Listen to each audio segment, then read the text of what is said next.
Hey everyone, Mako here. Welcome back to the channel and another unique Safehouse customization video.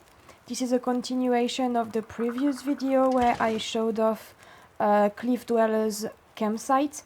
Both of those safe houses were found and then suggested to me as kind of like a decoration challenge by Ark from the Archimede channel. So, kind of the same thing as last time.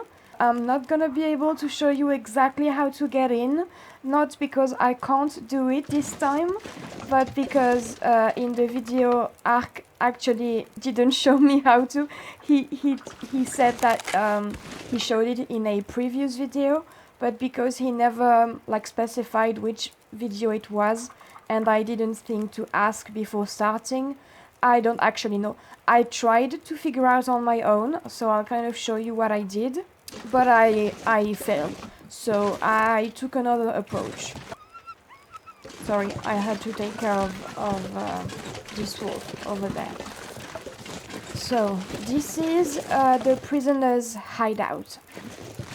You can hear my fire already.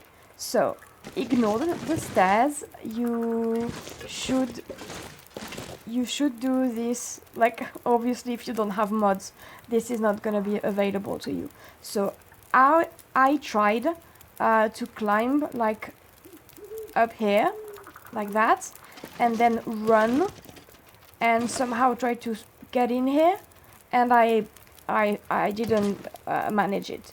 So I'm gonna give you the link to Ark's video in the description so you can check it out for yourself.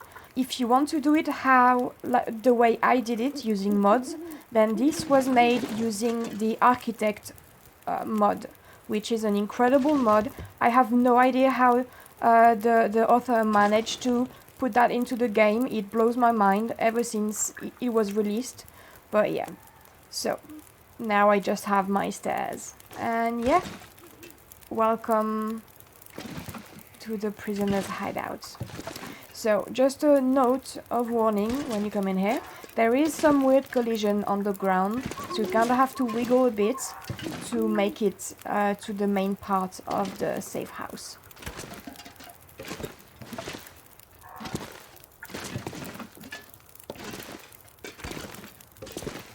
There you go. So I'm doing this at night so I can show you both the night and aurora version and then the day version. So I'm gonna use console commands to trigger an aurora to show you what it looks like, and then show you during the day.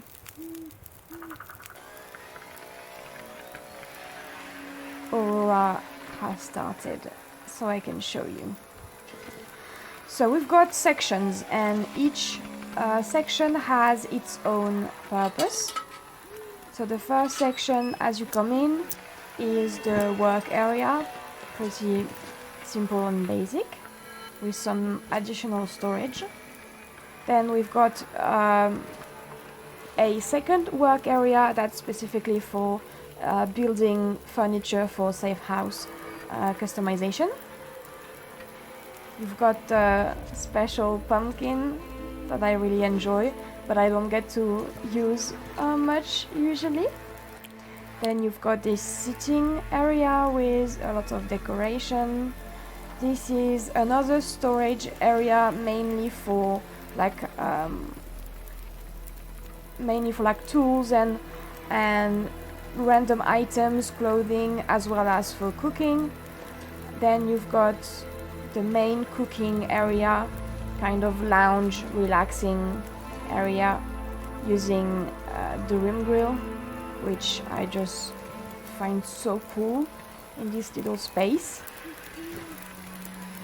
Then you've got this kind of research into predators area. I kind of liked putting this together and make it look like we are hiding in here to study the predators that are roaming around the prison. Then some more decoration, some more storage, and the main bedroom area.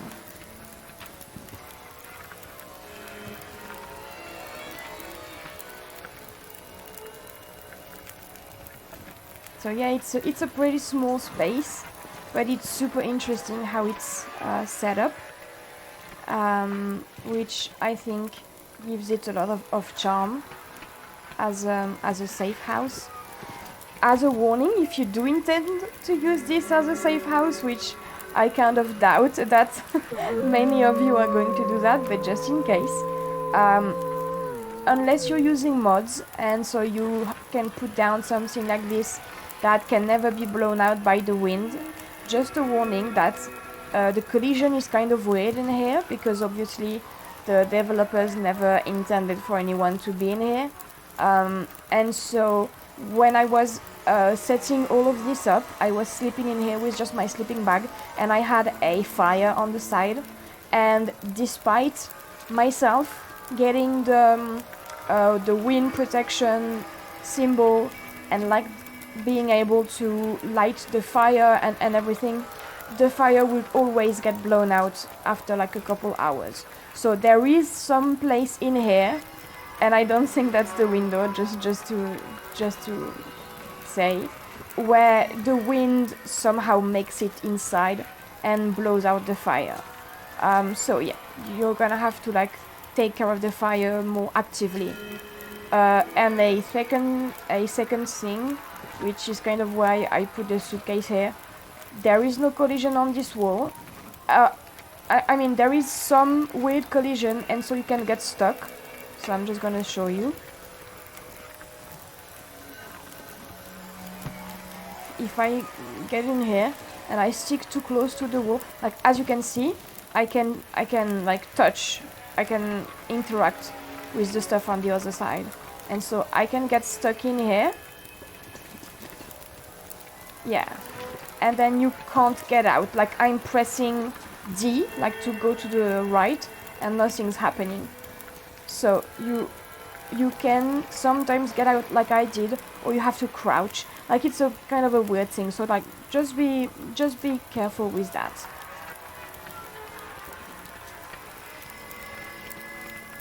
Alright, and we're gonna wait until the morning so I can show you how it looks in the daylight, as well as a little surprise on the outside. Alright, Dawn is here, so I'm gonna show you. So starting from here,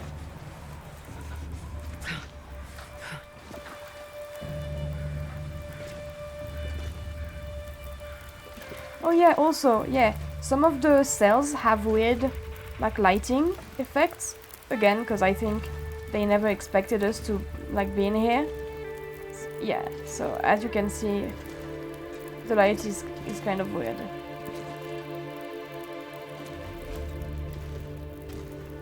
Yeah, there you go. And then the final touch. So this is something you can do without mods. You can get out of here without mods, but it will bring you in an inside area that isn't accessible from anywhere else in the prison.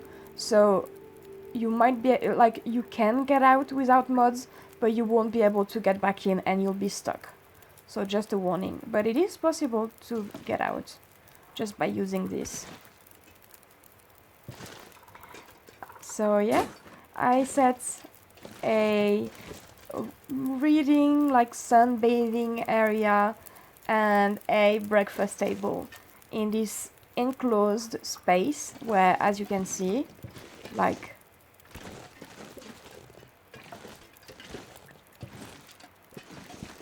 you're kind of secluded inside of the prison, which I find lovely as a concept. Oh wow, I never noticed that before. Oh, that's interesting. Yeah, because like I said, I knew you were stuck in here, but looking from there, I was like, oh, maybe I was wrong, maybe you're not actually stuck in here. But no, you are stuck in here. There's just some weird, some weird stuff happening. But yeah, so just like to be able to get inside, again, I used the architect mod and built a little staircase. So yeah, this is Prisoner's Hideout. I hope you enjoyed. and have a lovely rest of your day. Bye bye.